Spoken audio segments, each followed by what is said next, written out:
Very good morning student, कैसे हो? उम्मीद करता हूं कि सब लोग अच्छा ही होंगे। ठीक है, चलिए दूसरे लॉकडाउन के लिए मैं दूसरी बार अब वीडियो को अपलोड करना शुरू कर दे रहा हूं। डियर स्टूडेंट, ये ऑनलाइन क्लास तो है, लेकिन ऑनलाइन क्लास में ये लाइव क्लास नहीं होगा। ये अभी मैं कुछ क्लासेस का मैं वीडियो बना करके यूट्यूब पर अपलोड कर दूंगा और अपने सहूलियत के अनुसार जब जहां देखना चाहो देख लोगे। हाँ, फिर कुछ दिनों के बाद मैं फिर जूम ऐप पर आ जाऊंगा, ठीक है, या पेन टैब पर मैं आ जाऊंगा। ठीक है, तो चलो मैं शुरू वहां से कर रहा हूं जहां से मैंने पिछले वाला वीडियो को अपलोड किया था, या फिर हाल फिलहाल में जो लोग ऑफलाइन क्लास किए थे डिटरमिनेंट का प्रॉब्लम कुछ और आगे तक किया था, लेकिन मैं यहां शुरू कर रहा हूं डिटरमिनेंट के प्रॉब्लम को खत्म होने के बाद जो थियरी है, जो एक्सरसाइज, जो प्रॉब्लम है, मैं वहां से स्टार्ट कर रहा हूं। और वो स्टार्ट हो रहा है adjoint of A square matrix से। लेकिन adjoint of A square matrix को पढ़ने के लिए हमें दो छोटे छोटे टर्म से परिचय करना पड़ेगा। वो है माइनर एंड कोफैक्टर। मैं लिख दिया हूं माइनर एंड कोफैक्टर, ठीक है। और अपने फॉर्मूला वाले बुकलेट में भी सारा डेफिनेशन देख लोगे। और इस पर जो हमारा एक्सरसाइज होगा वो हमारे बनाए गए एक्सरसाइज में MD1 वाला प्रॉब्लम बनेगा। और जो लोग NCERT फॉलो कर रहे हो वो 4.4 एक्सरसाइज मिलेगा, 4.4। तो NCERT का 4.4 एक्सरसाइज बनाने के लिए ये हमें जानना पड़ेगा, या MD1 को सॉल्व करने के लिए ये हमें जानना पड़ेगा। तो चलिए बिना देर के मैं शुरू करता हूं दो छोटे छोटे टर्म जिसका नाम है माइनर एंड कोफैक्टर। नाम से क्लियर है, माइनर छोटा मोटा, लेकिन यहाँ इस चैप्टर के अनुसार इसका हिंदी है उपसारणिक और इसका हिंदी होता है सहखंड। उपसारणिक, सहखंड। तो सबसे पहले ये जान लीजिए कि माइनर और कोफैक्टर दोनों डिटरमिनेंट के एलिमेंट का ही होता है। दोनों में थोड़ा सा का अंतर है। माइनर एंड कोफैक्टर किसी डिटरमिनेंट के एलिमेंट का ही होता है, लेकिन होता क्या है वो तो एक एक करके हम लोग देखेंगे। चलिए मैं पहले माइनर को डिफाइन कर रहा हूं, मैं माइनर को बता रहा हूं। और इसके लिए मैंने कहा कि माइनर डिटरमिनेंट के एलिमेंट का ही होता है। तो मैंने एक जनरल मैट्रिक्स नहीं लेकर के, जनरल डिटरमिनेंट नहीं लेकर 3x3 ऑर्डर का एक डिटरमिनेंट लिया हूं जिसका एलिमेंट है A11, A12, A13, A21, A22, A23, A31, A32, A33। और अब मैं शुरू कर रहा हूं माइनर। तो जैसा कि मैंने कहा डियर स्टूडेंट, माइनर डिटरमिनेंट के एलिमेंट का ही होता है। तो minor of a general element Aij। आपको पता होगा कि मैट्रिक्स हो या डिटरमिनेंट हो, उसका जनरल एलिमेंट को हम किससे डिनोट करते हैं? Aij से। तो सुनो डेफिनेशन है इसका। डिटरमिनेंट के किसी एलिमेंट Aij का माइनर एक खुद डिटरमिनेंट होता है जो आईवा रो और जेवा कॉलम को रिजेक्ट करने के बाद मिलता है। फिर से सुनो, डिटरमिनेंट का कोई एलिमेंट, पहले मैं ऐसे ही बता देता हूं, डिटरमिनेंट का कोई एलिमेंट का माइनर एक डिटरमिनेंट ही होता है, इसलिए उसका नाम रखा गया उपसारणिक, है ना। तो डिटरमिनेंट के किसी एलिमेंट का माइनर एक डिटरमिनेंट ही होता है जो उस एलिमेंट से जाने वाला रो और कॉलम को रिजेक्ट करने के बाद मिलता है। तो मैं इसको फॉर्मल इस तरह से बता रहा हूं, minor of an general element Aij। हाँ, इसको एक अलग तरीके से हम डिनोट करते हैं, डिनोट किया जाता है Mij से। और ये खुद एक डिटरमिनेंट होगा जो प्राप्त होगा ith रो और jth कॉलम को रिजेक्ट करने के बाद। Minor of an element Aij denoted by Mij which is a determinant obtained by, प्राप्त किया जाता है by rejecting ith row and jth column। मतलब जिस एलिमेंट का माइनर निकालना चाह रहे हो उससे जाने वाला रो, उसी से जाने वाला कॉलम, या वो एलिमेंट जिस रो में है, वो एलिमेंट जिस कॉलम में है, उसको रिजेक्ट करने के बाद जो डिटरमिनेंट मिलेगा, जो उपसारणिक मिलेगा, वही उपसारणिक ही उस एलिमेंट का माइनर कहा जाएगा।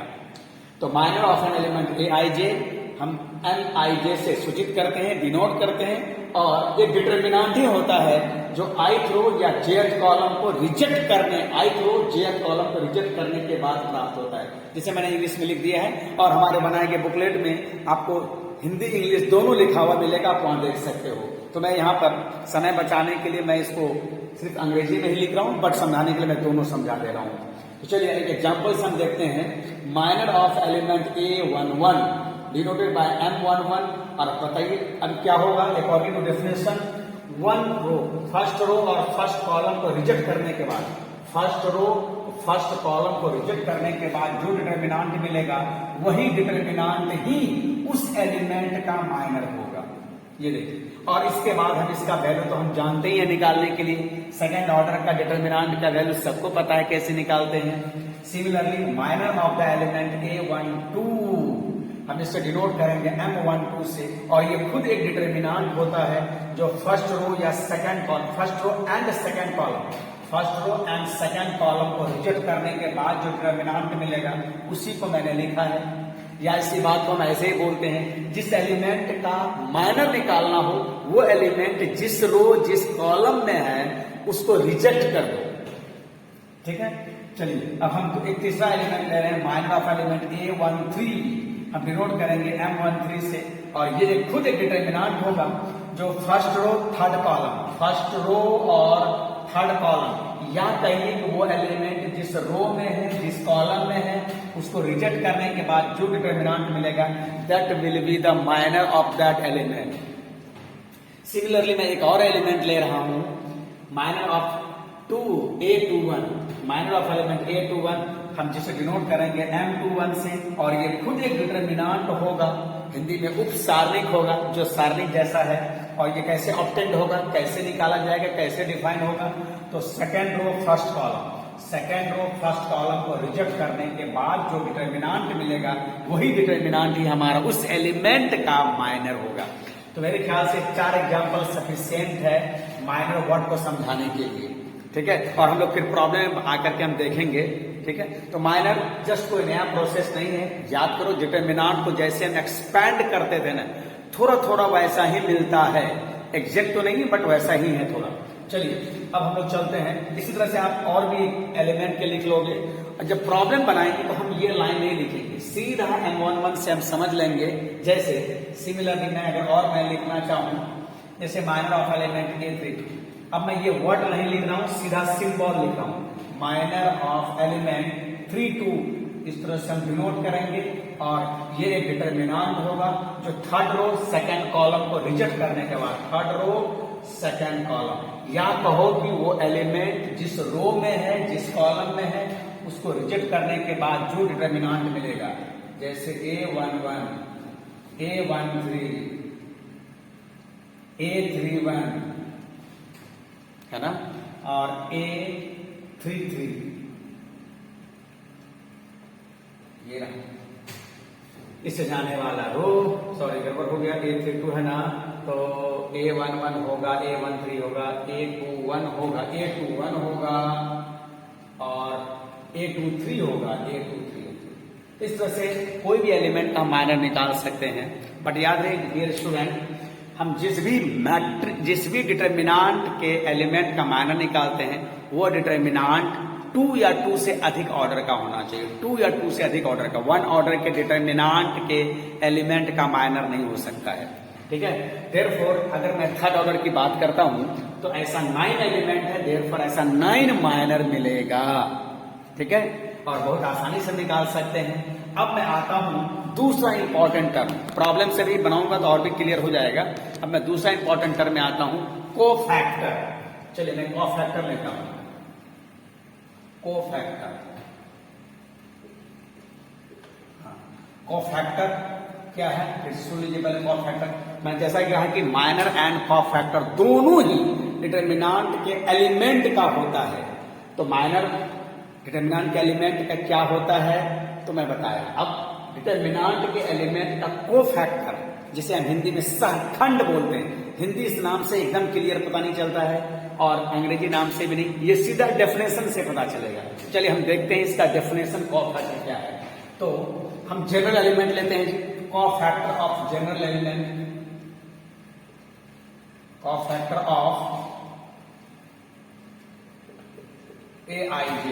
यहां भी हम इसको डिनोट करते हैं कैपिटल ए से या कैपिटल सी से, कैपिटल ए से या कैपिटल सी से, कैपिटल ए या कैपिटल सी से, CIJ या फिर AIJ। और ये एक डिटरमिनांट होगा, ये भी एक डिटरमिनांट होता है प्रॉपर साइन के साथ। दैट इज ऐसा देखिए,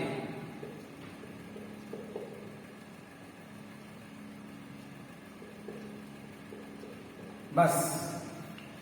तो डिटरमिनांट के किसी एलिमेंट का कॉफैक्टर को हम डिनोट करते हैं या तो कैपिटल CIJ, जिस एलिमेंट को ले लो, फर्स्ट हमने जनरल एलिमेंट लिया है तो CIJ से या AIJ से, तो हम इसी को ज्यादा फॉलो करेंगे क्योंकि एनसीईआरटी की कैपिटल ए से डिनोट करता है। और ये भी एक डिटरमिनांट होता है डियर स्टूडेंट। डिटरमिनांट के किसी एलिमेंट का कॉफैक्टर भी एक डिटरमिनांट ही होता है, क्योंकि ये तो डिटरमिनांट था लेकिन प्रॉपर साइन के साथ, प्रॉपर साइन के साथ, बस यही याद रखना है। तो दोनों में क्या अंतर मिला? डिटरमिनांट के एलिमेंट का माइनर एक डिटरमिनांट होता है बिना साइन का, सब में प्लस था भी लिखा हुआ है, और डिटरमिनांट के एलिमेंट का कॉफैक्टर भी एक डिटरमिनांट होगा प्रॉपर साइन के साथ। तो बिना साइन का अगर यूज करोगे या सब में प्लस लोगे तो वो माइनर हो जाएगा, और अगर इस चिन्ह के साथ, क्योंकि ये चिन्ह देता है, जैसा कि मैं बताऊं आपको, ये I और J ये तो हमारा कोई ना कोई नेचुरल नंबर है, और नेचुरल नंबर -1 पर पावर कुछ भी नेचुरल नंबर दोगे, -1 पर कोई भी नेचुरल नंबर दोगे, वो या तो +1 होगा या तो -1 होगा, +1 होगा या तो -1 होगा, है ना। +1 कब होगा? जब ये n हमारा इवन नेचुरल नंबर होगा, इन दोनों का सम जब इवन हो जाएगा ऑटोमेटिक ये प्लस हो जाएगा, और जब दोनों इवन, जब दोनों ये नंबर का सम, नेचुरल नंबर का सम ऑड होगा तो -1 होगा। तो +1 -1, 1 तो जनरली लिखते नहीं हम लोग, नहीं भी है तो समझो ये 1 ही है जी यहाँ पर। तो इस तरह से प्लस माइनस चिन्ह देता है, तो कॉफैक्टर चिन्ह के साथ आता है, और विदाउट चिन्ह, without sign minor.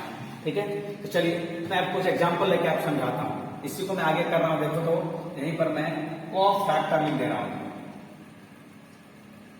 Cofactor A11 किससे डिनोट करेंगे? A11, सॉरी ऐसा करके A11 से। अब यहां क्या हो जाएगा? यहां हो जाएगा -1 टू दी पावर ये 1 + 1। थोड़ा मैं इसको एडजस्ट कर दे रहा हूं यहीं पर, है ना।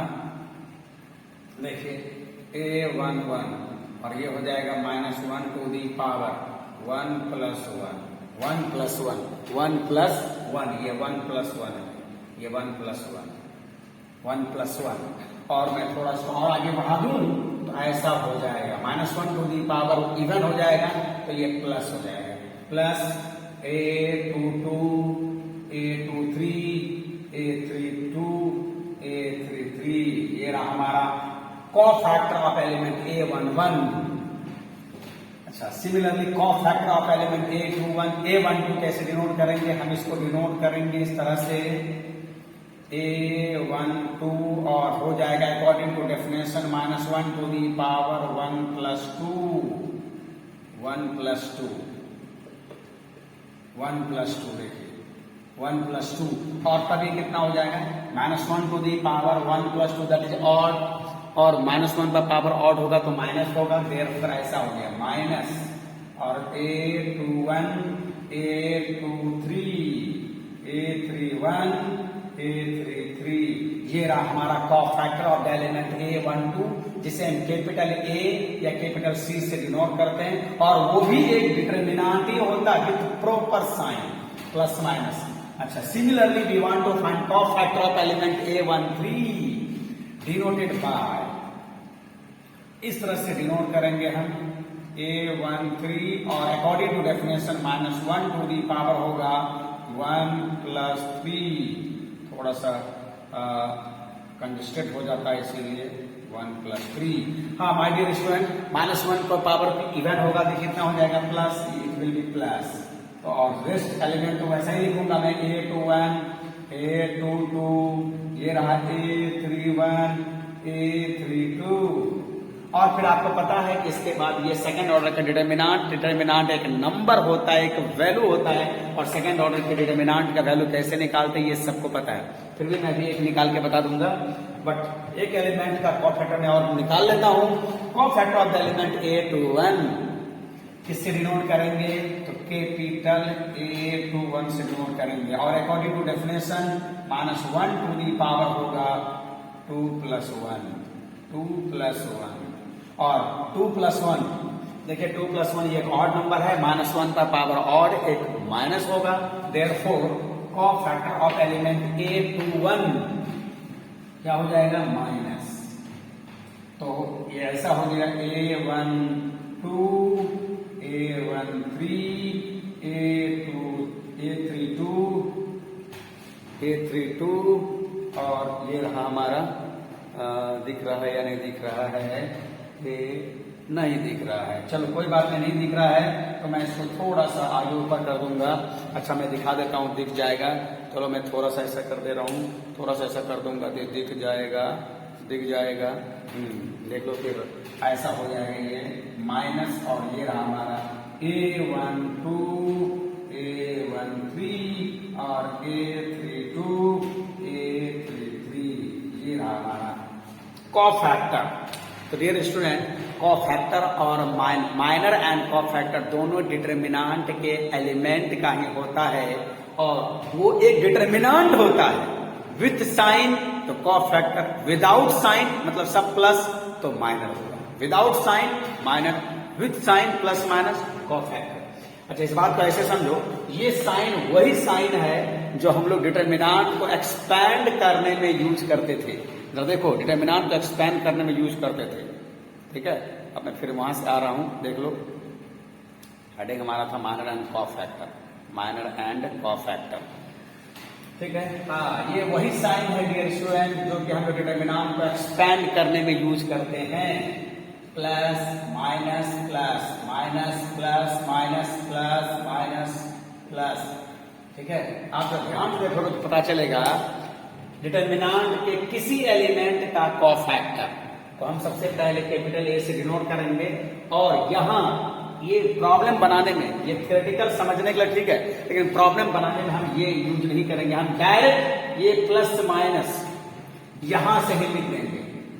जिस एलिमेंट का कॉफैक्टर निकालना होगा उसके लिए सिंबल, जैसे कि मैं मेरे पास यहाँ जगह है, मैं यहाँ बता सकता हूं, देखो जैसे यहीं पर मैं अगर बात करूं इस एलिमेंट का cofactor of the element A23 denoted by A23। अच्छा अब यहाँ का साइन निकालने का बहुत सा तरीका, एक तो ये तरीका हुआ, एक तो -1 पर पावर हुआ, और जो और भी तरीका क्या है, इन दोनों का सम, ध्यान रखोगे यही बात डिटरमिनांट के एक्सपैंड में भी यूज करते हैं। ये 2 3 ये 2 3 सेकंड और थर्ड कॉलम, इन दोनों का सम, इन दोनों का योग अगर इवन होगा तो यहाँ प्लस होगा, और अगर इन दोनों का सम अगर ऑड होगा तो माइनस हो जाएगा।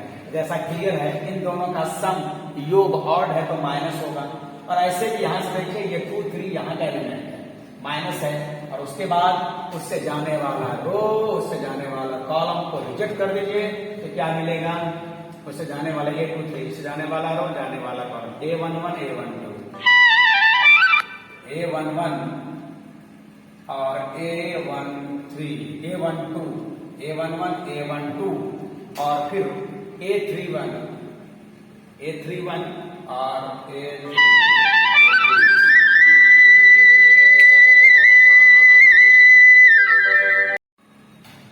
डियर स्टूडेंट, ठीक है, कोई फोन आ गया था, चलो ठीक है। ये रहा हमारा cofactor of the element A23। तो ये चिन्ह आप या तो इस तरह से तो आप लिखेंगे ही नहीं, प्रॉब्लम बनाने किस तरह का यूज नहीं करेंगे।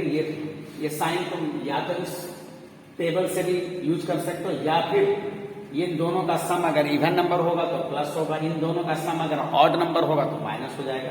देयरफॉर यहाँ भी 9 एलिमेंट है, तो इस डिटरमिनांट के 9 एलिमेंट का 9 कॉफैक्टर होगा, ठीक है। चलिए और हम लोग कुछ क्वेश्चन बनाते हैं माइनर एंड कॉफैक्टर पर।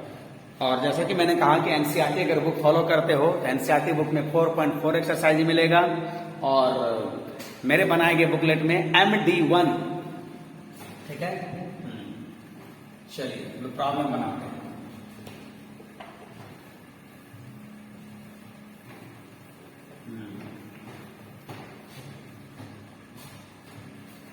देखो जी, चलिए MD1, देखो MD1 है, और जैसा कि क्वेश्चन में लिखा हुआ है, आप एनसीईआरटी बुक जो फॉलो कर रहे हो तो 4.4 एक्सरसाइज देखोगे, उसमें लिखा हुआ है right minor and cofactor of the element of the following determinant. चलिए मैं जो सेकंड ऑर्डर का लिया हूं, दो 2 ऑर्डर का और 2 3 ऑर्डर का, तो मैं एक 2 ऑर्डर का बना दे रहा हूं, माइनर एंड कोफैक्टर। चलो देखो जी, 1 नंबर, ठीक है, और इस पर एक्सरसाइज होगा हमारा, ये एक्सरसाइज है MD1।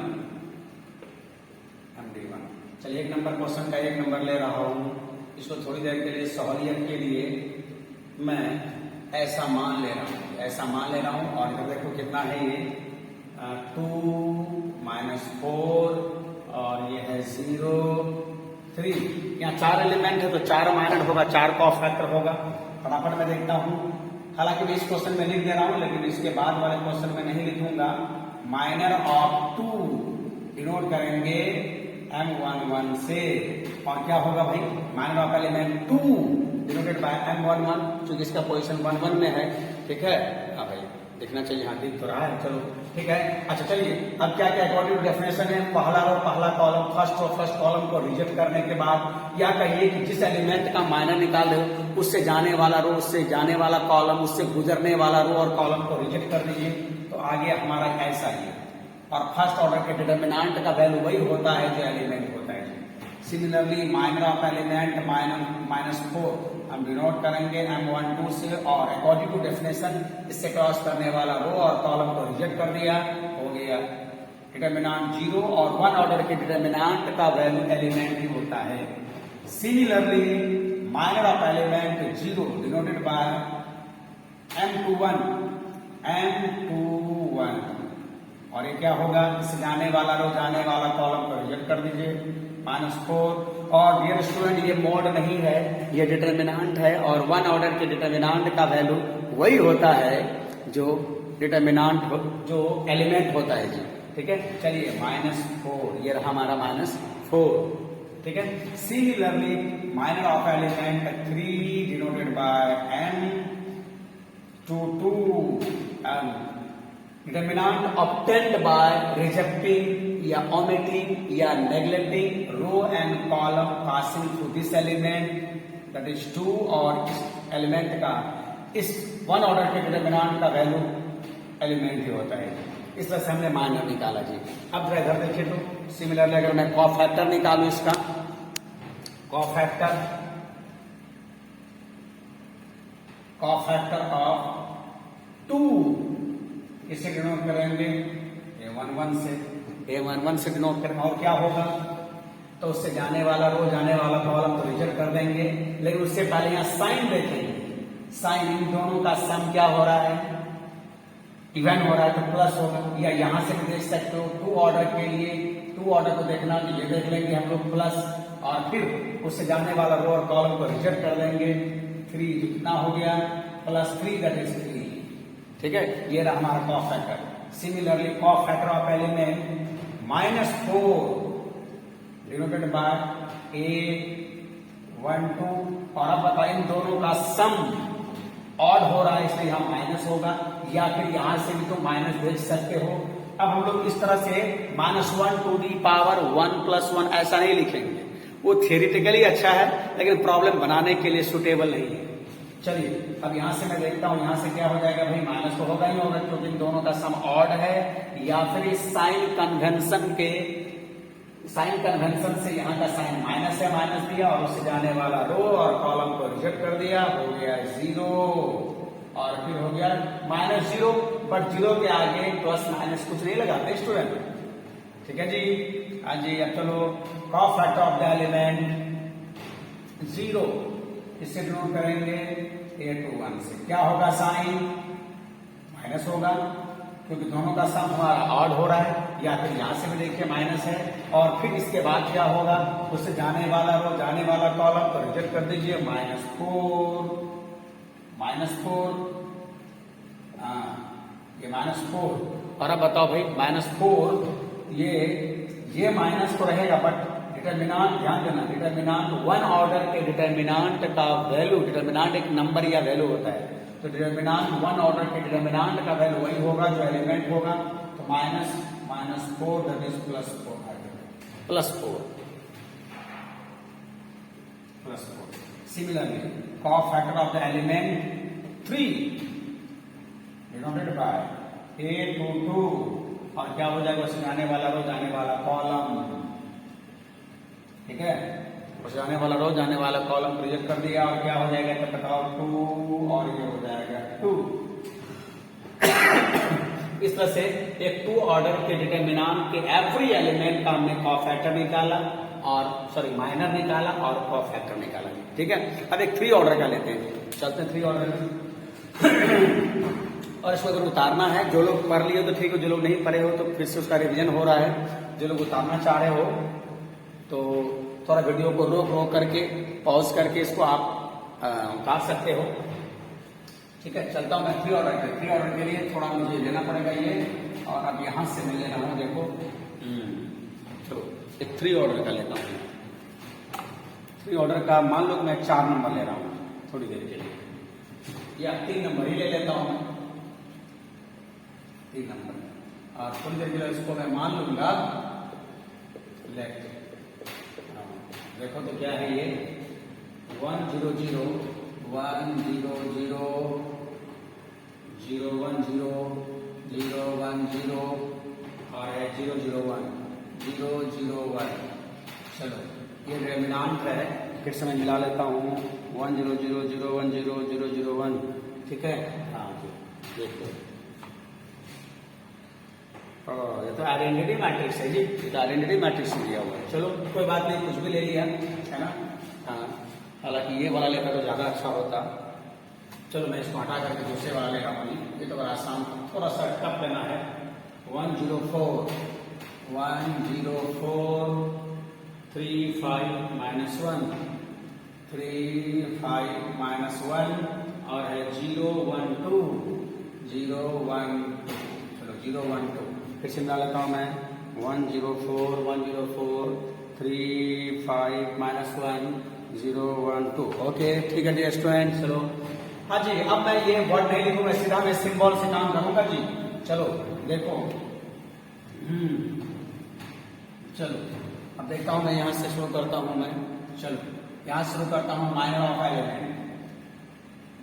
Element 1 denoted by M11, और एग्जाम में भी या प्रॉब्लम जब बनाओगे सीधा लिखोगे M11, ठीक है।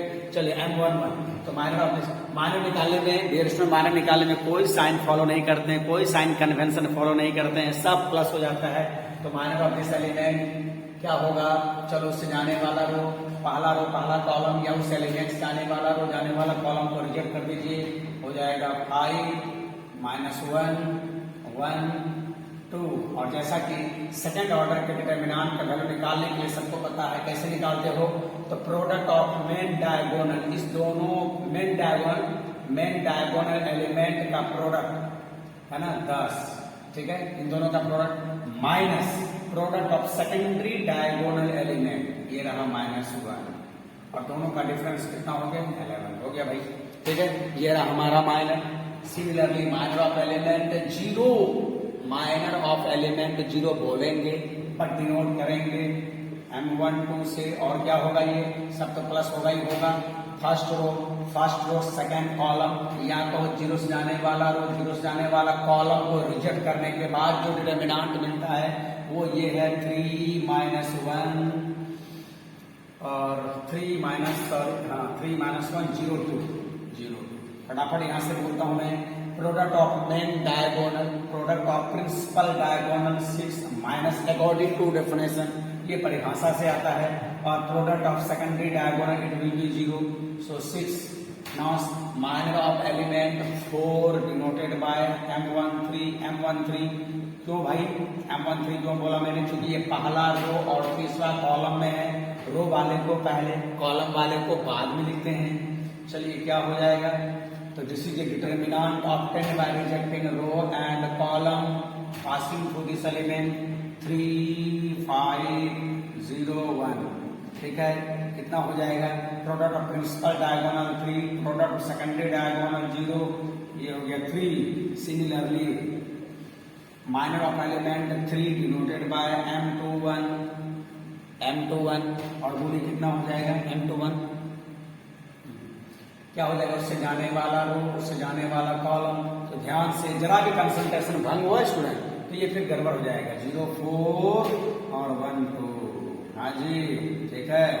चलो, product of main diagonal, principal diagonal it will be 0, product of secondary diagonal it is 4।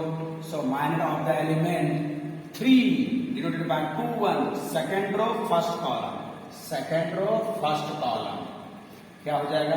-4। अच्छा, फिर आते हैं similarly minor of element 5 denoted by M22, है ना? अलग बाय का मतलब सिमिलरली। ठीक है, चलिए क्या होगा? तो उससे जाने वाला रो, उससे जाने वाला कॉलम को रिजेक्ट कर दो भाई, बचेगा 1 4 0 2, है ना? 5 से जाने वाला M22 का मतलब है इससे जाने वाला रो, इससे जाने वाला कॉलम को रिजेक्ट कर दिया, हो जाएगा 1 4 0 2। और जैसा कि डेफिनेशन से सेकंड ऑर्डर का डिटर्मिनेंट, चूंकि डिटर्मिनेंट एक नंबर या वैल्यू होता है, सेकंड ऑर्डर के डिटर्मिनेंट का वैल्यू कैसे निकालेंगे? प्रोडक्ट ऑफ प्रिंसिपल डायगोनल 2, इन दोनों का product, minus product of secondary diagonal 0। कितना हो गया भाई? 2। ठीक है, मेरे ख्याल से 1 2 3 4 5 निकाला हूं। इसी तरह से आप निकाल सकते हो अगर जो डिटर्मिनेंट को एक्सपेंड करने के लिए सीखे हो, बस समझ लो। हाँ, ये रहा हमारा माइनर। और अगर जगह तो नहीं मेरे पास, देयरफॉर मैं छोड़ कर इसी तरह से आप कर लोगे और इसका आंसर दिया हुआ है, आंसर से थोड़ा मिला लोगे। चलिए अब आता हूं मैं इधर कॉफैक्टर में। Cofactor of the same element 1 denoted by A11, A11। अब बताओ जी, यहीं पर साइन आएगा, साइन ले लूंगा और उससे जाने वाला रो, जाने वाला कॉलम 5 1 5 1 1 2। कितना हो जाएगा यहां से? चलिए देखता हूं। Product of principal diagonal 10, product of secondary diagonal -1, ये रहा है। ठीक है, और तब यहां से देखो तो माइनस माइनस प्लस और ये हो जाएगा 11। ठीक है, similarly cofactor of the element 0 denoted by A12। अब चिन्ह क्या होगा? ऑटोमेटिकली माइनस होगा जी, क्योंकि दोनों का सम या ऑड हो रहा है। या फिर यहाँ देखो 3 ऑर्डर के लिए, 3 ऑर्डर के लिए देखिए 3 ऑर्डर के लिए साइन क्या है यहाँ पर, है ना? माइनस है, तो क्या हो जाएगा? उससे जाने वाला रो, उससे जाने वाला रो, उससे जाने वाला कॉलम 3 -1, और उससे जाने वाला रो, उससे जाने वाला कॉलम 0 2। वैसे यहाँ लिखा हुआ, यहाँ से भी हम पकड़ ले सकते हैं। और ये कितना हो गया? माइनस। अब आगे माइनस, और product of principal diagonal 6, product of secondary diagonal ये हो गया -6। जबकि माइनर था हमारा 6 और कॉफैक्टर आया -6, माइनस 11, कॉफैक्टर भी 11। Similarly cofactor of element 4 denoted by A13 according to sign plus हो जाएगा। और अब बताओ, यहीं से हम लिख सकते हैं, या फिर यहां से जाने वाला रो, जाने वाला कॉलम त्यागने के बाद 3 5 0 1। और अब बताओ dear student, plus product of main diagonal, principal diagonal या लीडिंग डायगोनल बोलते हैं इसको, और ये रहा 0। ठीक है, तो फिर कितना हो जाएगा? ये 3 हो जाएगा, यहाँ भी 3 था। Similarly cofactor of the element 3 denoted by 2 1, और ये दोनों का सम ऑड हो रहा है, या फिर यहां से भी माइनस हो रहा है। माइनस देख लो, इससे जाने वाला रो, जाने वाला कॉलम 0 4 1 2। चलो, और सेकेंड ऑर्डर के डिटर्मिनेंट देखो जी, क्या होगा? Product of principal diagonal 0, product of secondary diagonal 4, और कितना हो जाएगा यहाँ से? 4। ठीक है, जबकि माइनर हुआ था उसके एलिमेंट का -4 और कॉफैक्टर हुआ 4। Similarly cofactor of element 5 denoted by A22, और ये प्लस होगा, दोनों का सम, दोनों का योग इवन नंबर है, या फिर यहां से भी देख सकते हो। चलिए उसे जाने वाला रो जाने वाला कॉलम को रिजेक्ट कर दो। 1 4 0 2 0 2, ठीक है। और चलिए यहां से प्लस है, product of principal diagonal 2, product of secondary diagonal 0 हो गया हमारा। और डियर स्टूडेंट ठीक इसी तरह से तुम और भी निकाल सकते हो, हालांकि थोड़ा जगह लग रहा है तो मैं ये निकाल दे रहा हूं। Cofactor of element -1 denoted by A23। हाँ जी बोलो तो क्या होगा, माइनस होगा ही होगा, माइनस होगा। और उसके बाद उससे जाने वाला रो जाने वाला कॉलम को रिजेक्ट कर दीजिए, हो जाएगा 1 0 0 1। देखिए ठीक है, 0 1 1 0 0 1 1 0, क्योंकि इस एलिमेंट का ले रहे हैं ना हम लोग। कोफैक्टर ऑफ 2 3 यानी सेकेंड रो थर्ड कॉलम, इस जाने वाला रो जाने वाला कॉलम 1 0 0 1। और फिर यहाँ के बाद देखें तो माइनस क्या होगा, प्रोडक्ट ऑफ मेन डायगोनल, ये हो गया -1, ठीक है। और मेरे ख्याल से इसी तरह से आप निकाल सकते हो रेस्ट एलिमेंट का। मैं तो यहाँ लगभग 6 एलिमेंट का निकाल दिया, धुन तर्ज लय बता दिया, और अब इसी तरह से आप निकाल सकते हो। जो लोग पढ़ लिए हो एक तरह सोचो उसका रिवीजन हो रहा है, जो लोग नहीं पढ़े हो थोड़ा आप पढ़ लीजिए, और उतारना हो तो थोड़ा वीडियो को रोक रोक करके आप उतार लीजिएगा, ठीक है। हाँ चलो, क्योंकि वीडियो जितना लंबा होगा हमको अपलोड करने में उतना ही परेशानी होगा, उतना ही ज्यादा डेटा लगेगा। तो मैं थोड़ा यहाँ जल्दी में कर दे रहा हूँ, और तुमको अगर इसको देखना है तो दोबारा इसको रोक रोक करके पीछे बैक करके कर सकते हो। तो देयरफॉर डियर स्टूडेंट ये रहा हमारा कोफैक्टर, ठीक है। अच्छा, एक बहुत इंपॉर्टेंट बात आप सुनाने जा रहे हैं, माइनर का आगे कोई यूज नहीं है, माइनर का आगे कोई यूज नहीं है, जो भी यूज होगा कोफैक्टर का। अब देखो कोफैक्टर का आगे यूज एडजॉइंट में तो होगा ही होगा, लेकिन उससे पहले 2 इंपॉर्टेंट रिजल्ट है जो कि मैंने बुकलेट में लिख दिया है, और एनसीईआरटी में इस बात को ब्लू कलर में दिया है। वो 2 रिजल्ट क्या है, वो 2 रिजल्ट क्या है, तो वो 2 रिजल्ट है। पहला रिजल्ट है, पहला जिसे नोट के तौर पर मैं दिया हूं, क्या, कोई डिटर्मिनांट के कोई एक रो, डिटर्मिनांट का कोई एक रो और उसी रो के एलिमेंट का कोफैक्टर, कोई एक रो और उसी रो के एलिमेंट का कोफैक्टर का प्रोडक्ट का सम डिटर्मिनांट के वैल्यू के बराबर होता है। ये पहला नोट है जिसे हम प्रॉब्लम से भी प्रूव भी कर लेंगे। तो पहला नोट क्या है, sum of product of row and cofactor of corresponding element of same row is equal to value of determinant.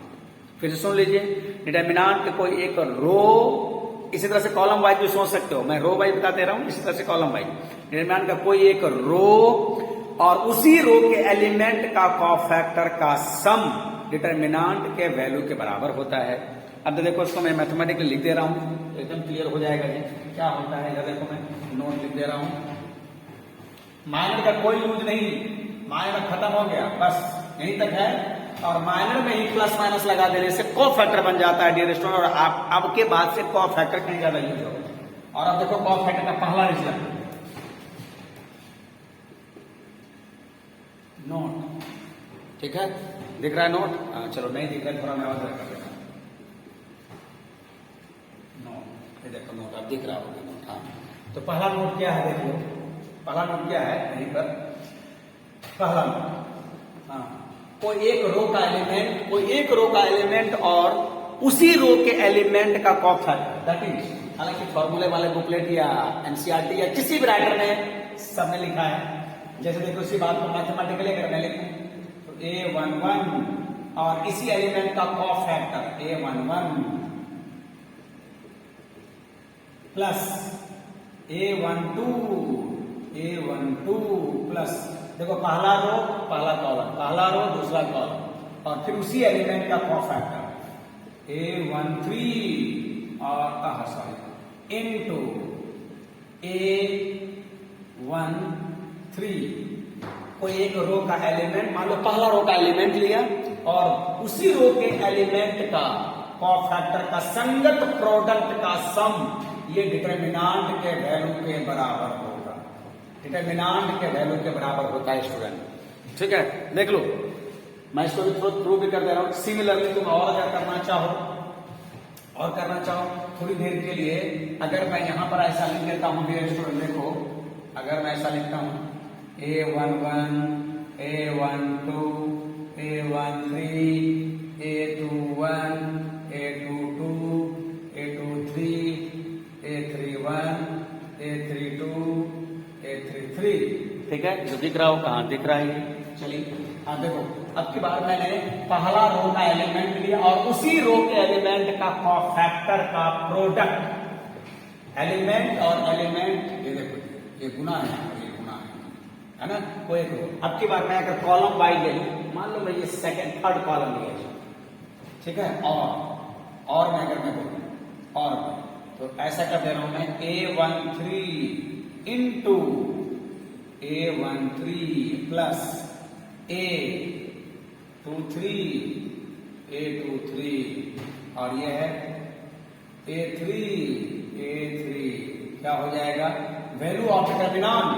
Value of determinant बोलो तो ऐसे भी तुम कर सकते हो, अगर मैं इसको ऐसा बोल दिया भाई, तो यहां पर वैल्यू ऑफ डिटरमिनेंट को हम ऐसे भी तो लिख सकते हैं, ऐसे भी तो लिख सकते हैं ना, ठीक है।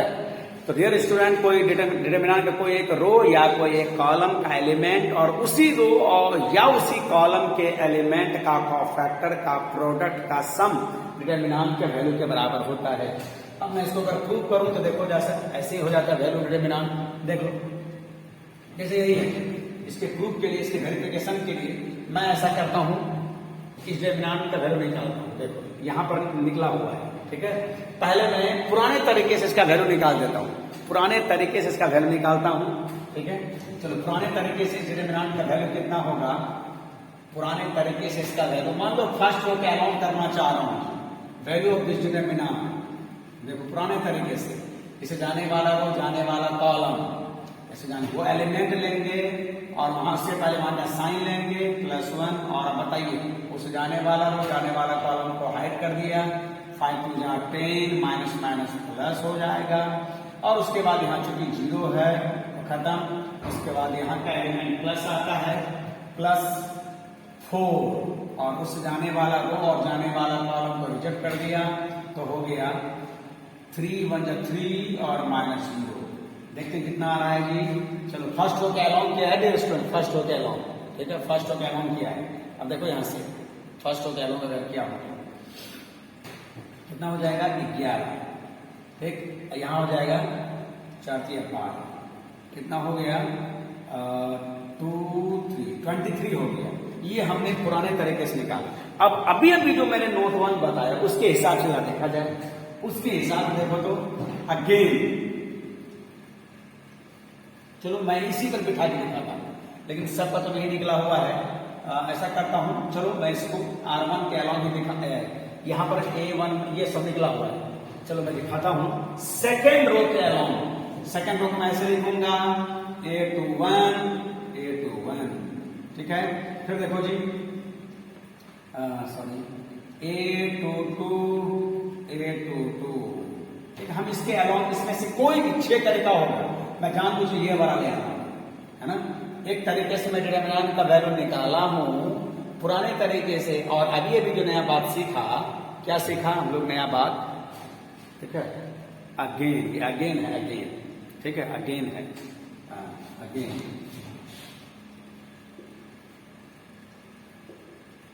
अगेन, चलो again A21, A21, A22, A22, A23, A23, second row वाला एलिमेंट लिया और उसी रो के एलिमेंट का कोफैक्टर लिया, क्योंकि कोफैक्टर निकला हुआ है यहाँ। चलिए A21 का एलिमेंट कितना है कि 3, हाँ A21 देखो निकला हुआ है, कितना निकला हुआ है 4, चलिए 4 प्लस A22 कितना है 5, और A22 कितना निकाला हम लोगों ने 2, अच्छा A23 एलिमेंट कितना है -1, और A23 हम लोगों ने कितना निकाला है -1 निकाला है डियर स्टूडेंट। अब देखते हैं हम लोग 4 दिया 12, 5 गुना 10 और माइनस माइनस प्लस, तो फाइनली कितना हो गया 12 10 32 और 1 23। देखो ये पहले जैसा आ गया, तो हम लोग डिटरमिनेंट का वैल्यू जो शुरू में जहाँ सीखा था उससे 23 आया, और अभी अभी जो हमने एक नोट सीखा कॉफ फैक्टर जानने के बाद उसके हेल्प से हो गया। तो इसको नोट के तौर पे याद रखोगे, ऑब्जेक्टिव में पूछता है डियर स्टूडेंट। और दूसरा नोट अब देखो जी क्या है। दूसरा नोट क्या है, चलो दूसरा नोट। तो दूसरा नोट बोलता है कोई एक रो का एलिमेंट और दूसरे रो के एलिमेंट का कोफैक्टर का संगत प्रोडक्ट का सम 0 होता है। अभी पहला वाला ने बोला कोई एक रो का एलिमेंट और उसी रो के एलिमेंट का कोफैक्टर, जबकि दूसरा नोट क्या बोल रहा है, कोई एक रो का एलिमेंट और दूसरे रो के एलिमेंट का कोफैक्टर का प्रोडक्ट का सम डिटरमिनेंट के वैल्यू के बराबर नहीं होता है, डायरेक्ट वो 0 होता है। ठीक है, चलो मैं दूसरा नोट लिख देता हूं। देखो दूसरा नोट क्या है, मान लो पहला रो का एलिमेंट लिया तो ऐसा लूंगा A11 और दूसरे रो के या तीसरे रो के एलिमेंट का कोफैक्टर लिया। मान लो तीसरा रो को ही लिया जी, तो इस एलिमेंट के कोफैक्टर किससे डिनोट करेंगे, A31 से। एलिमेंट लिया है पहला रो का तो A12 और कोफैक्टर लिया है तीसरे रो के एलिमेंट का, तो कैसे डिनोट करेंगे इस एलिमेंट का कोफैक्टर को, A31 32 A32। ठीक है, और फिर देखो ये इस एलिमेंट को हम कैसे लिखेंगे, A13 और तीसरी रो के एलिमेंट का कोफैक्टर को हम इस तरह से लिखेंगे 31 32 33 और इसका वैल्यू डियर स्टूडेंट 0 होगा। ठीक है, और इसी तरह से कॉलम वाइज भी तुम देख सकते हो, है ना, देखोगे तो 0 ही आएगा। और मैं प्रूव करके भी दिखा देता हूं, एक तरह से वेरिफिकेशन बोलते हैं इसको, वेरिफिकेशन। ठीक है, चलो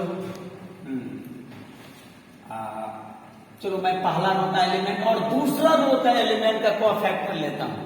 यहां पर अगर मैं दूसरा कर दूं तो क्या हो जाएगा, यहाँ 21 हो जाएगा, यहाँ पर 22 हो जाएगा और यहाँ पर 23 हो जाएगा। देखता हूं, चलिए पहला रो का एलिमेंट 1 और दूसरे रो के एलिमेंट का कोफैक्टर यहां निकाल कर रखा हूं मैं, और वो है 4। ठीक, चलिए A12 कितना है 0 और A22 कितना निकाल के रखा हूं 2 प्लस A13 कितना है 4 और A23 कितना निकाल के रखा हूं -1। देखता हूं कितना हो रहा है, 4 इंटू 0, 4 प्लस 0 -4। ये देखो आ गया, डियर स्टूडेंट आ गया 0 आ गया। जो हमारा नोट बोलता है, जो हमारा रिजल्ट बोलता है, उसको हमने वेरिफिकेशन भी या वेरीफाई भी कर दिया हमने। ठीक है, तो दोनों नोट को याद कर लोगे, दोनों नोट को देख लोगे। मैंने बुकलेट में एकदम हिंदी इंग्लिश मिला के लिख दिया है। फर्स्ट फिर से सुन लीजिए, ये कोफैक्टर पर आधारित है। कोई जो मैं रो के लिए बोल रहा है ऐसा ही कॉलम के लिए देख लोगे। कोई एक रो का एलिमेंट और उसी रो के एलिमेंट का कोफैक्टर का गुना का जोड़ डिटरमिनेंट के वैल्यू के बराबर होता है। और अगर दूसरा नोट की बात किया जाए तो कोई एक रो का एलिमेंट और दूसरे रो के एलिमेंट का कोफैक्टर का संगत का गुना का जोड़ 0 होता है। ठीक है, मैं इसको मैथमेटिकली भी बता दिया और थोड़ा मैं इसको वेरीफाई भी कर दिया। ठीक है, अब चलते हैं हम लोग एक बहुत इंपॉर्टेंट बात, एडजॉइंट की ओर चलते हैं। एडजॉइंट, ठीक है जी, चलो हम लोग एडजॉइंट की ओर चलते हैं। अब हमारा हेडिंग होगा एडजॉइंट। इन दोनों के जानने के बाद हम लोग एडजॉइंट पढ़ेंगे। ठीक है डियर स्टूडेंट, अब देखो मैं लिखा हूं adjoint of A square matrix. Adjoint of A square matrix Hindi में बोलते हैं इसको, अभी जैसे कोफैक्टर सुना उसको हिंदी में बोलते हैं सहखंड, तो उसी से बना सहखंडज। हिंदी नाम से क्लियर नहीं होता है, अंग्रेजी नाम से भी क्लियर नहीं होता है, एकदम टोटली हिंदी वर्ड भी नया है और इंग्लिश वर्ड भी नया है, तो इसके डेफिनेशन से क्लियर होगा।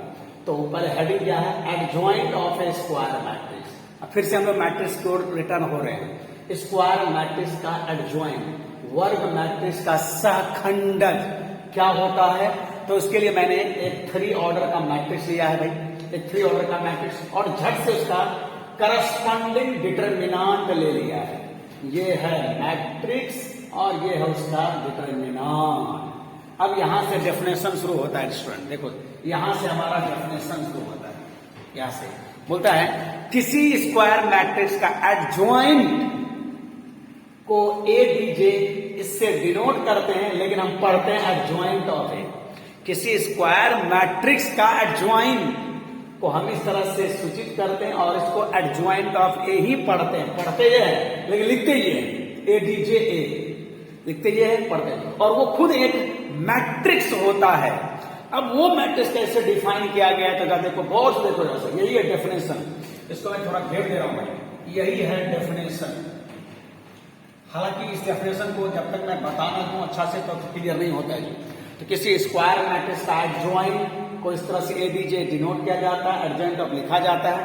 और अब देखो क्या होता है, उस स्क्वायर मैट्रिक्स के करस्पॉन्डिंग डिटरमिनेंट के एलिमेंट से बना हुआ, मैट्रिक्स के डिटरमिनेंट, मैट्रिक्स के करस्पॉन्डिंग डिटरमिनेंट के एलिमेंट से बना हुआ, एलिमेंट के कॉफैक्टर, सॉरी, मैट्रिक्स के करस्पॉन्डिंग डिटरमिनेंट के एलिमेंट के कॉफैक्टर से बना हुआ मैट्रिक्स का ट्रांसपोज ही हमारा एडजॉइंट कहलाता है।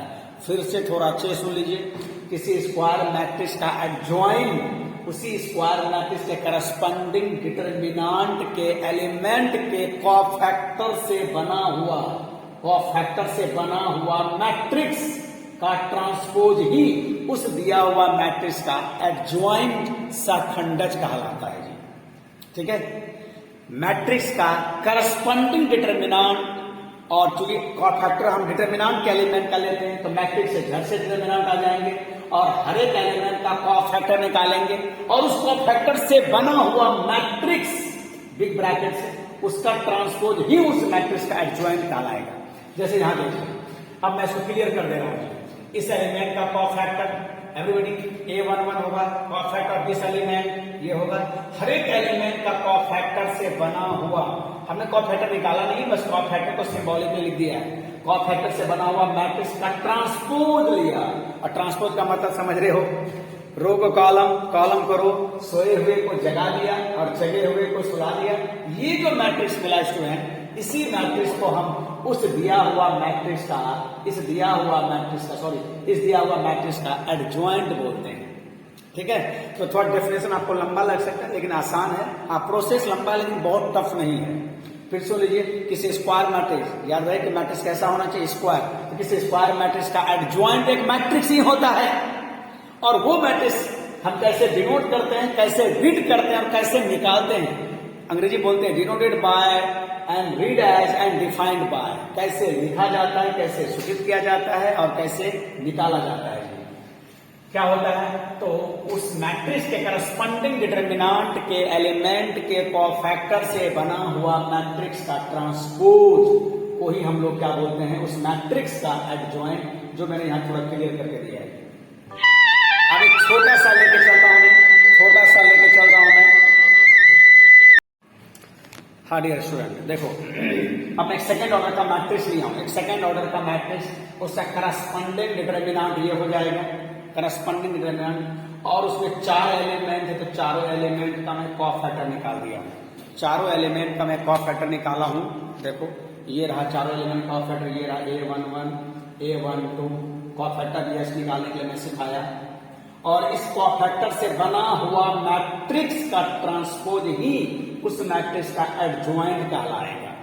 तो ये रहा इसका ट्रांसपोज, ये रहा हमारा adjoint of this second order matrix, adjoint of this second order matrix. तो डियर स्टूडेंट, किसी स्क्वायर मैट्रिक्स 2 ऑर्डर या 3 ऑर्डर का अगर एडजॉइंट निकालना हो तो झट से उसको पहले डिटरमिनेंट में बदलो और हर एक एलिमेंट का कॉफैक्टर निकालो।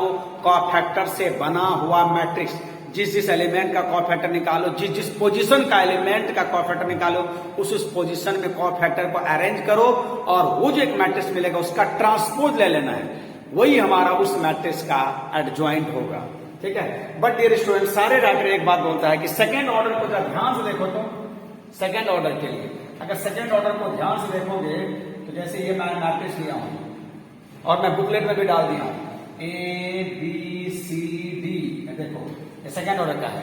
और अगर इसका तुम एडजॉइंट लोगे ना, एडजॉइंट, तो देखो इसका एडजॉइंट कैसे होता है।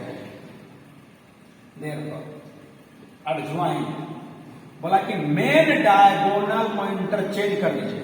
सेकेंड ऑर्डर के मैट्रिक्स का एडजॉइंट अगर निकालना है तो बोला कोई कॉफैक्टर वगैरह मत निकालिए, आप उसको देखिए एकदम बहुत आसानी से बिना कॉ फैक्टर निकाले, बिना मैट्रिक्स का ट्रांसपोज लिए, लेकिन ये याद रहे कि सिर्फ सेकंड ऑर्डर के मैट्रिक्स के लिए है, 2 ऑर्डर के मैट्रिक्स के लिए है। तो 2 ऑर्डर के मैट्रिक्स का एडजॉइंट निकालने के लिए कोई कॉ फैक्टर नहीं, कोई ट्रांसपोज नहीं, डायरेक्ट, जो कि एकदम आसान सा फॉर्मूला निकल के आ जाता है। जब देखिए ना, हमने इस मैट्रिक्स का डिटरमिनेंट बना के कॉ फैक्टर निकाला, फिर कॉ फैक्टर से बना हुआ मैट्रिक्स निकाला, फिर उसका ट्रांसपोज। लेकिन राइटर क्या बोलता है कि देखो जरा से ध्यान से देखोगे तो ये एक फॉर्मूला बन जाएगा, और बिना कॉ फैक्टर और ट्रांसपोज लिए हमारा फट से सेकंड ऑर्डर के मैट्रिक्स का एडजॉइंट निकल जाता है। करना क्या है उसमें, मेन डायगोनल को अदला बदली कर दीजिए। मेन डायगोनल को अदला बदली कर देने से देखो इंटरचेंज, बस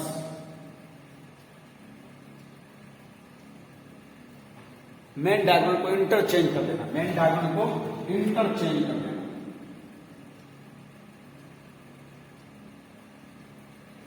और सेकेंडरी डायगोनल का साइन चेंज कर देना है। मेन डायगोनल को इंटरचेंज और सेकेंडरी डायगोनल का साइन चेंज कर देना, साइन चेंज।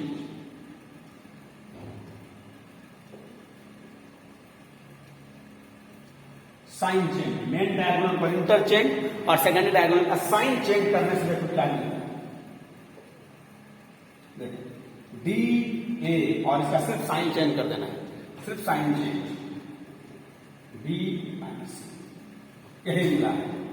तो इतना अतिक्रम नहीं करेंगे सेकंड ऑर्डर के लिए, लेकिन थर्ड ऑर्डर के लिए इतना अतिक्रम करना पड़ेगा।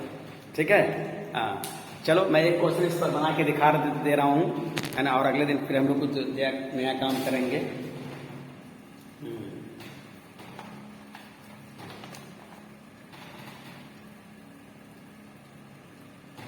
चलो देखते हैं एडजॉइंट।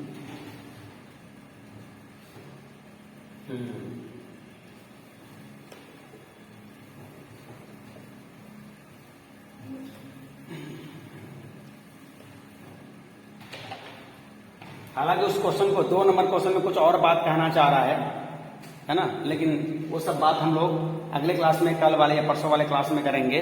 ठीक है, देखो तो सेकंड नंबर क्या कर रहा है, find the adjoint of each of the following matrices. हर एक का एडजॉइंट निकालिए एंड वेरीफाई दैट। एक रिजल्ट है जिसको वेरीफाई करना है, उसको हम लोग बाद में करेंगे अगले क्लास में। फिर एक एडजॉइंट में बता दे रहा हूं, 2 नंबर का, 1 नंबर ही मैं ले लेता हूं, 2 नंबर ले लेता हूं, है ना, 2 नंबर। चलो ये रहा लेट ए, और ये क्या है 2 3 माइनस 4 6, 2 3 माइनस 4 माइनस 6। देखो जी खट से यहाँ सेकेंड ऑर्डर का एडजॉइंट के लिए कुछ नहीं करना है डियर स्टूडेंट, बोलो ये 2 ऑर्डर का है, इसका एडजॉइंट निकालना है। कोई कॉ फैक्टर नहीं, कोई मैट्रिक्स नहीं, कोई ट्रांसपोज नहीं, बस मेन डायगोनल को अदला बदली कर दीजिए। मेन डायगोनल का अदला बदली कर देंगे -6 हो जाएगा और यहाँ आ जाएगा 2, और सेकेंडरी डायगोनल का साइन चेंज कर दोगे, यहाँ -3 हो जाएगा, यहाँ 4 हो जाएगा। बस सेकेंड ऑर्डर के मैट्रिक्स का ये एडजॉइंट। लेकिन डियर स्टूडेंट 3 ऑर्डर के मैट्रिक्स का एडजॉइंट निकालना आसान नहीं होगा, आपको सारा काम करना पड़ेगा। तो चलो देख लो भाई, बहुत आसान हो गया। मेन डायगोनल को हमने क्या कर दिया, मेन डायगोनल को इंटरचेंज कर दिया, मेन डायगोनल डायगोनल को अदला बदली कर दिया, और सेकेंडरी डायगोनल का साइन चेंज कर दिया। ठीक है, चलिए अब मैं इसका 3 ऑर्डर का एक मैट्रिक्स ले रहा हूँ। 3 ऑर्डर का फटाफट देखो, 3 ऑर्डर के लिए मालूम है ये 4 नंबर ले रहा हूँ। 4 नंबर में क्या क्या है एलिमेंट, 1 -1 2, 1 -1 2, 1 -1 2, और ये 3 0 -2, 3 0 -2, 1 0 3, ये रहा। और झट से इसका हम लोग पहले मैट्रिक्स डिटरमिनेंट ले लेंगे। चलो डिटरमिनेंट क्या हो जाएगा, 1 -1 2 3 0 -2 1 0 3। अब इस 3 ऑर्डर के मैट्रिक्स का एडजॉइंट निकालने के लिए सबसे पहले हम हर एक एलिमेंट का कॉ फैक्टर निकालेंगे ना। चलो कॉ फैक्टर A11 कॉ फैक्टर को हम A11 से डिनोट करते हैं। A11 बराबर देखा, उससे जाने वाला रो जाने वाला कॉलम प्लस है, उससे जाने वाला रो जाने वाला कॉलम, बोलिए ठीक है। तो 0 होगा -0 होगा हो गया हमारा 0, ठीक है। फिर A1 2 इसका साइन हो जाएगा माइनस, उससे जाने वाला रो जाने वाला कॉलम, फिर 9, फिर 9 और ये हो जाएगा -2 माइनस माइनस प्लस 2, क्या हो जाएगा -11। फिर cofactor of the element 2 denoted by A13, बोलिए साइन क्या होगा, प्लस होगा, क्योंकि दोनों का सम इवन नंबर हो रहा है। उससे जाने वाला रो जाने वाला कॉलम को product of main diagonal product of secondary diagonal 0 हो जाएगा। चलिए पहला रो के हर एक एलिमेंट का कॉफैक्टर निकाल दिया। Similarly cofactor of the second row element A21 में आ जाओ। A21 में क्या हो जाएगा, उससे जाने वाला रो जाने वाला कॉलम को देख लेता हूं, माइनस हो जाएगा, यहां से आने वाला रो जाने वाला कॉलम -3 और ये रहा 0 3 और ये रहा हमारा A22 प्लस उससे जाने वाला रो जाने वाला कॉलम को रिजेक्ट कर दो भाई, 1 into 3 3, 1 into 2 2 हो जाएगा 1, ठीक है, ये 1। कॉफैक्टर ऑफ एलिमेंट -2 जिसको हम डिनोट करते हैं A23 से, और क्या हो जाएगा, यहाँ का साइन माइनस होगा, इस साइन के चलते माइनस नहीं होगा, ये माइनस अपने रूल के चलते अपने डेफिनेशन से माइनस आया है, उससे गुजरने वाला रो उससे गुजरने वाला कॉलम तो खत्म। प्रोडक्ट ऑफ मेन डायगोनल अब minus product of secondary diagonal, है ना, मेन डायगोनल ऐसा हो जाएगा, secondary diagonal minus minus plus और फिर यहाँ माइनस हो जाएगा, ठीक है। अब ये तीसरा रो एलिमेंट का कॉफैक्टर सिमिलरली A31 क्या होगा भाई, +1 होगा, उससे जाने वाला रो जाने वाला column product of main diagonal 2 minus product of secondary diagonal 0, तो ये हो जाएगा 2। Cofactor of element 0 denoted by 3 2 minus होगा, उससे जाने वाला रो जाने वाला कॉलम प्रोडक्ट मेन डायगोनल -2 -6 कितना हो जाएगा, 8 हो जाएगा, है ना। Cofactor of this element denoted by A33 ऐसे जाने वाला रो जाने वाला कॉलम खत्म और साइन होगा plus, product of main diagonal minus product secondary diagonal minus minus plus, तो हो गया ये 3, ठीक है। और अब यहां से देखो डियर स्टूडेंट एडजॉइंट सो, है ना, सो एडजॉइंट ऑफ ए को हम इस तरह से डिनोट करते हैं, और क्या होगा, मैट्रिक्स के डिटर्मिनेंट के एलिमेंट के कॉफैक्टर से बना हुआ मैट्रिक्स। देखिए तो क्या निकाला हमने, 0 -11 0, ये रहा हमारा 3, ये रहा हमारा 1 और ये रहा हमारा -1 2 8 3 का ट्रांसपोज। और ट्रांसपोज का मतलब ये होता है रो को कॉलम कॉलम को रो, फर्स्ट रो को मैं फर्स्ट कॉलम बना दे रहा हूं, सेकेंड रो को मैं सेकेंड कॉलम बना दे रहा हूं, 3 1 -1, थर्ड रो को मैं थर्ड कॉलम बना दे रहा हूं, 2 8 3। यही हो गया हमारा दिया हुआ मैट्रिक्स का एडजॉइंट सहखंडज डियर स्टूडेंट, ठीक है। अच्छा मैं इसको थोड़ा आंसर भी मैच करा लेता हूं। एक्सरसाइज MD1 का ये 4 नंबर क्वेश्चन था, MD1 का 4 number question, MD1 4 number question देखता हूं मैं, 2 नंबर का 0 yes 0 3 2 -11 1 8 good, 0 -1 3 yes absolutely right है डियर स्टूडेंट, ठीक है। इस तरह से आप बनाओगे और फिर हम लोग मिलते हैं नेक्स्ट वीडियो में, तब तक के लिए बाय, और बहुत जल्दी मैं दूसरा वीडियो भी अपलोड करूंगा, ठीक है। पढ़ते रहो और अपना ध्यान रखो, ओके।